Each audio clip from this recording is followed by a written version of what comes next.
Welcome to Sustainable Leadership Live. I am Lisa Danforth, your host, and I'm here with the marvelous Meredith Vaish. Thank you so much for joining us, Meredith.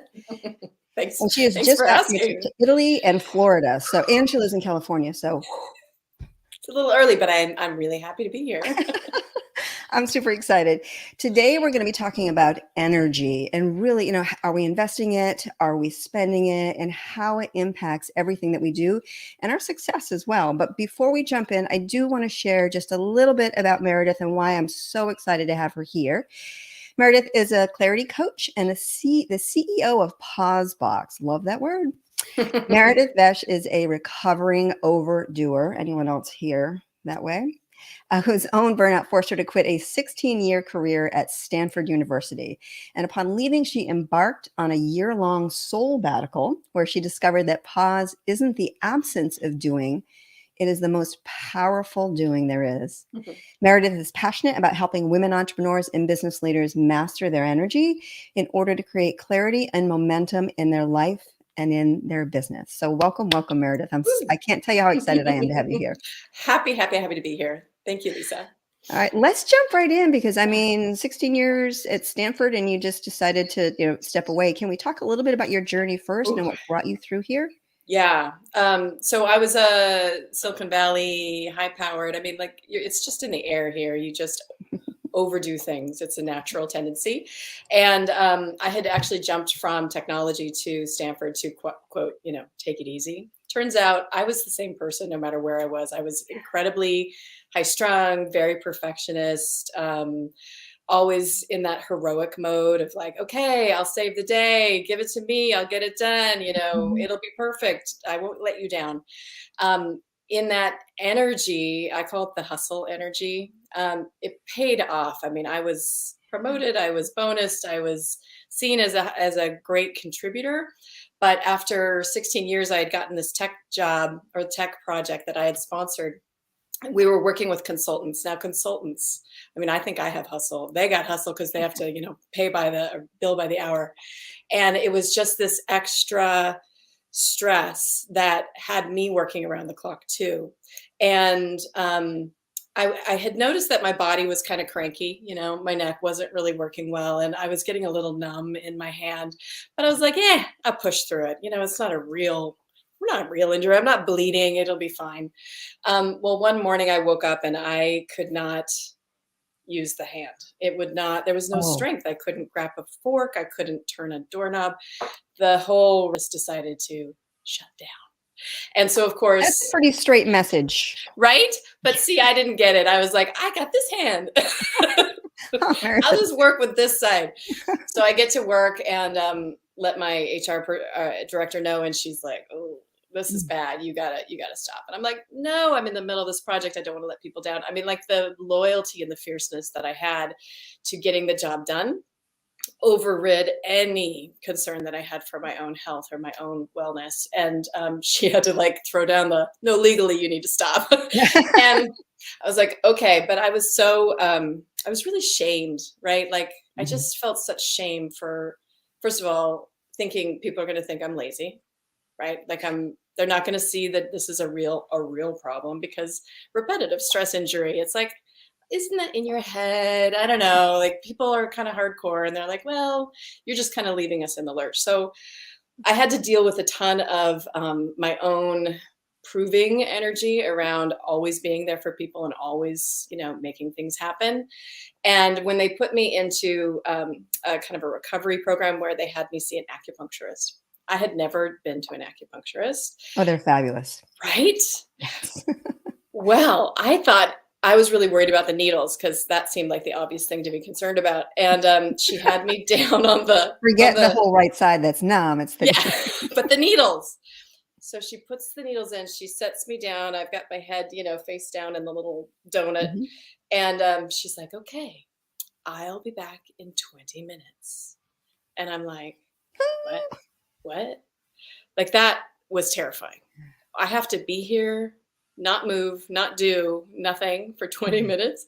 And as I sat there, and obviously now I can look back, the needles were doing their work and it was generating a ton of energy.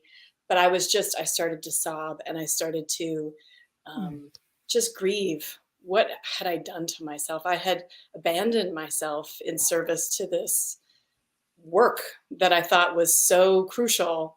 And in the end, it had really harmed me. Mhm. And I made a commitment on that table while I was blubbering that I would never do this to myself again. And within about 30 days, I extracted myself from the project and I said, I'm leaving. No. And I set off on my year of trying to figure out what's next, which I That now is call my soulbatical. I have goosebumps as you're talking, literally, because I just speak with so many people who have had similar experiences, maybe not the numbness or whatnot, but Right. truly that. Can you talk a little bit more about the shame? I think for me, what I have experienced in my 30 years as an entrepreneur, but also so many of the business owners and leaders I speak with, shame is such a driving force. Shame and perfectionism, which definitely are kissing Yes. cousins. They're Can you talk a kissing little bit about cousins. that? I love how you said that. Yeah. So, shame.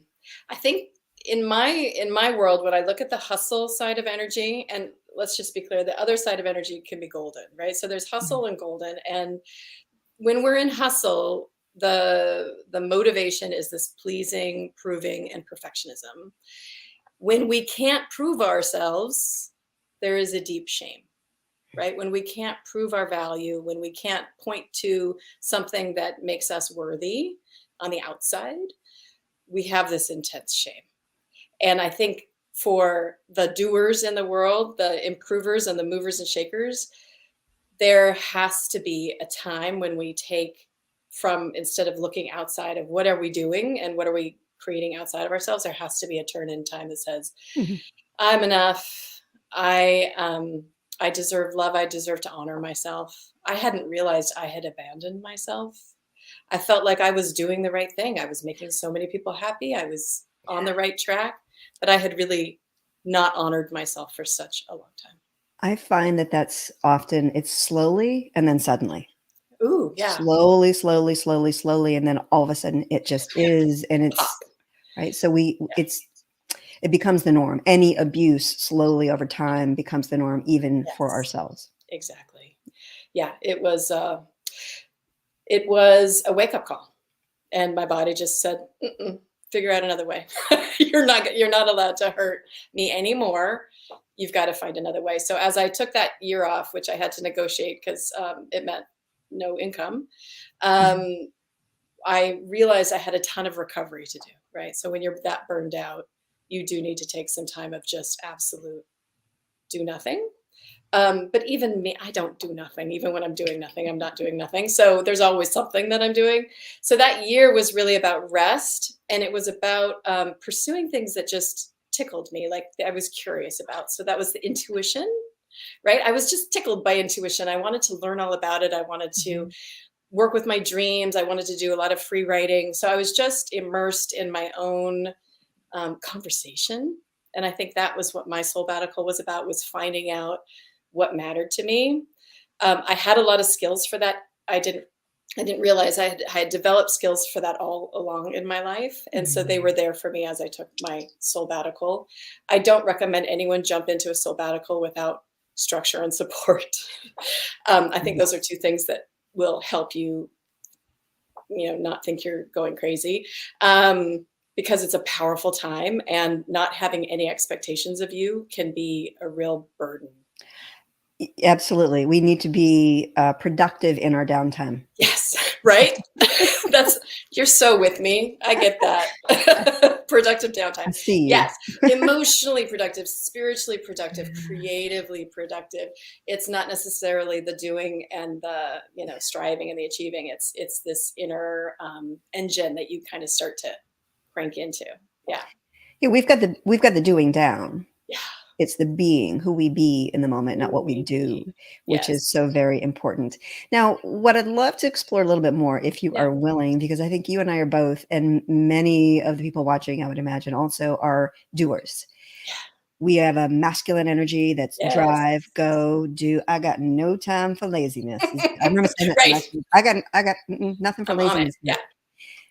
Was not effective, but we won't go there. But It is so tough to go from this masculine drive, energy to I'm going on a sabbatical. There's just such a chasm there. Yeah, And again, the shame definitely drives yeah, in. We're like, I don't want anyone to know that I'm I'm not I'm doing I'm anything. touching some of the woo-woo that goes in there. I Oh, I believe you can't oh have yes, successful, sustainable success without bringing in some of the softness and the woo. So yes, making a yes. short question very long, what are some of the tips and the tools that you recommend for your clients when they're like, "Oh, I do not have time for that." Right? That's woo. That's not me. That's not 'Cause I have a me. friend who always does that. I'm not woo. I don't know what you're talking about. Yeah, so funny. I've so gone through my own woo experience and come out of my woo closet. I realized just some of the more gentle internal conversations I was having was very woo, and I didn't realize that that was considered woo. But now I'm a huge woo fan. So let's see, where can I ask people to start? I can tell you Just a where. couple of tips and tools, whether it's Yeah, a question, whether it's an accountability partner, like just those things, because it's very hard to step into that uncomfortable space. yeah. I think there's some pre-work you got to do before you step into kind of a pause. You have to create space for yourself, Mhm. which seems obvious, but it's really hard when you're in control of everything. So the energy of control is inconsistent with the energy of pause, because pause is really about allowing, right? You are you are giving yourself over to your own inner guidance, whatever messages come through. So the control piece has to start taking a back seat. And the way to do that, I mean, it's little things like Mhm. delegating, right? The things that you think you're so important, like I am so crucial in this process. No, get yourself out of that. Yeah. No one Stop. else can do it but me. Exactly. I was funny. So my husband was like, "Why don't you use one of those grocery services?" And I was like, "Oh, never!" Like I have to be the one that picks the apple, and it's just there's little tiny ways that we insert ourselves into everything so Mhm. that we don't have time for or space to actually listen, and it's very gratifying because you're like, "Hey, I did all this stuff." No, start start delegating, start stepping out of all the processes so that you have a little space. If you are a writer, journaling is amazing. If you, but I know a Mhm. lot of people who are not writers. Walking is incredible, right? And not walking with a podcast, though I love podcasts and I do that occasionally. Walking Podcasts are with doing. that's still doing. You're getting information. You Mhm. really want to generate your own conversation. You want to say, "Oh, I'm the inner authority. What's she saying? What is she pointing to? Where can I get curious?" So it's that kind of conversation while walking, not necessarily getting more information because we're all kind of on information overload. So Mhm. delegating, like going of control. I have a really wonderful practice that I recommend about what do I need right now. Like we're not used to asking ourselves, what do I need right now? And it's a layered question. I have you ask it 20 times because by the 20th question, you actually start getting at some real needs. Like at first, it's just like, I need some chocolate. And then you start getting deeper, deeper, deeper. Oh, I need to feel peaceful. I need to go outside and put my feet on the grass. There's some somatic needs that the body just wants to be fed, and that's really important in this process. What I'm really hearing you say is that you need to get uncomfortable. Need to get comfortable with the uncomfortable. Oh You yeah, cannot continue doing things the that's way that you've familiar. been doing them and Yeah, expecting change. So right. stepping into these moments of pause and these sabbaticals, again, don't jump right in by any means, but to understand it's not going to feel right. What It's feels right is driving, pushing, and your mind flying 100 miles an yes. hour 24/7. So please don't expect that when you start to really take those moments for yourself, that it's going to feel good. It's going to feel really uncomfortable. At least It's that's my yes. experience and anyone that I've talked to. It's awkward, and but transformation happens when we're in discomfort. It doesn't happen when we're like super um, pleased and like everything's handled for us. This is like transformation is helping you get to your next you. And that is never something you're real good at because you haven't been that person yet. So it's just you're gonna have to just be okay with the little stickiness. That's why I think writing, walking, having a coach or a dear friend who can listen and witness you and not Mhm. judge or advise you, but just really allow you to be the authority of your journey and ask really powerful questions. I think those are the essentials. Bigger questions, better answers by all means. Can we talk a little bit about the hustle hamster wheel? That one just Ooh, resonates with me. I'm like, "Oh, right? On that hamster wheel. Yeah, so I think that's where most of us spend our lives. And I think it's very sneaky because we're so rewarded for being on the wheel and churning out the productivity and getting all the things done and meeting all the needs. And it's very satisfying until it's not. Until you break or you feel so disconnected, like, I just don't even know who I am anymore. mhm, I got all the things, I'm doing all the right stuff, but I'm not in it. And I feel that's like a key component of when you know you're ready for your next self is when you are like either, distracted, if you're mm, irritable and angry all the time, if you're eating and drinking and shopping and like, it's really not about the eating or drinking and shopping, you're right. just kind of quelling stuff. Some other hamster wheel symptoms are, yeah, just the disconnection from self, like the creativity, like, "Ugh, I just can't think of a good idea anymore. I Mhm. just don't have what I used to have. I used to have a lot of spark and it's just like gone." So those are kind of, if you're feeling any of that, it's because you've gone too far into the hustle energy and it's time to take a step back. And I liken the pause to a rubber band because I know people are resistant to the idea of pause. I Okay. was Oh, 100%. I was talking to someone who was a consultant, like an Anderson consultant, and she was advising me on my new business. And she's like, "Okay, so everything except the name." And I'm like, "Oh, okay. Tell me about that." She's like, "Well, pause. I mean, doesn't that mean stop?" And she had it with such disdain. I was Right. like, "Yes, it does. But why is that a problem?" And she's like, "Well, basically, if I stop, all the plates come crashing down. Yeah. Like I can't stop this. Like, so it's a Yes. we don't want to do it. There's like a real cost to stopping, but here's the golden energy you want to know because it's a rubber band. So you know how you take rubber bands and you pull them back Mhm. and they get all this potential energy and then you let it go pew, and you fly. So that's what a pause does for you. If you take Mm. a pause, you have a creative rubber band that takes you out of your present day limitations and sets you to go screaming into that next season of your life in a really good way, in a really high energy and Focused, enthusiastic way, focused, right? focused and informed, like intentional, right? I love that. I always talk about archery and the importance of pausing, Oh, stepping back, taking aim, and there then you go. launching forward. So it's the exact Oh, same thing, and that's that is so good.